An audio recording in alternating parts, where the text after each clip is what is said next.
There is a timeless phenomenon that unfolds on Montana's landscape.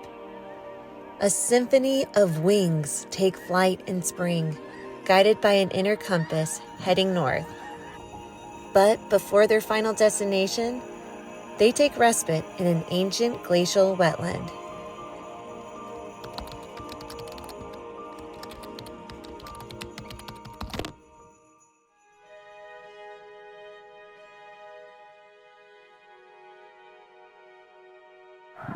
So Freezout provides, to quote Mike Schwitters, still helps us. He's been helping us for over 30 years at Freezout doing some of our survey work.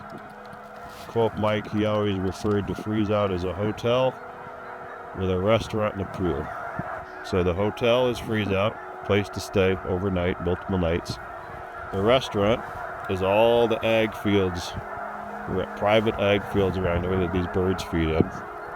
And the pool is obviously the system of the wetlands at Freezout. It's about 12,000 acres in size, and about 60% of it or so is water.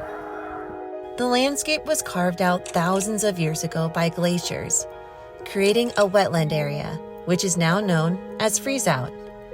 Due to the natural landscape and inconsistency of drought cycles and the effect of irrigation water starting in the 1930s and 1940s, it was difficult to manage the water flow.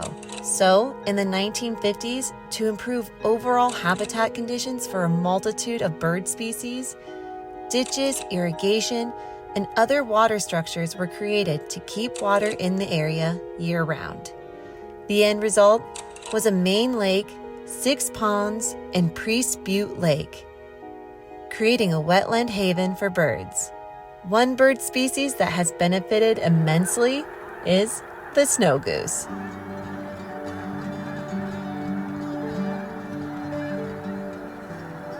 So the uniqueness of Freezout is where it sits in the migration path.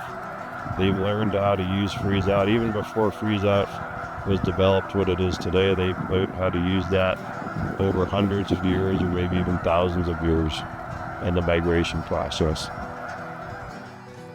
During the spring season, the majority of the snow geese begin their journey on their wintering grounds in Central Valley, California. The end destination is Alaska, with some birds heading as far as Wrangel Island, Russia.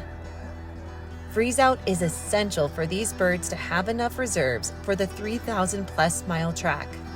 For bird watchers, the ideal time to catch this spectacle is end of March, early April, and about 6 months later when they head back south.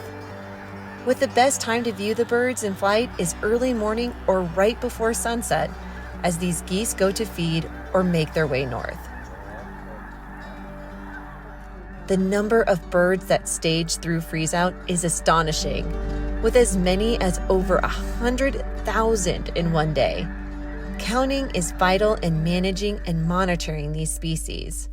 Montana FWP depends on their staff, like Nancy, who counts these birds during the peak season. I love to count the birds when they're in the sky, so when they rise, formation as they're leaving an area. I love to count them that way, in formations of 100, and then when they're on the ice or water. It's tough because you're counting three-dimensional objects on a two-dimensional plane, and so there's a lot of room for error. I actually love it so much that I sort of plan the rest of my year around 6 to 8 weeks in the spring, 6 to 8 weeks in the fall. Yeah, you never get tired of it. If you decide to head out to Freezout, grab those binoculars, a camera, and experience one of nature's symphonies.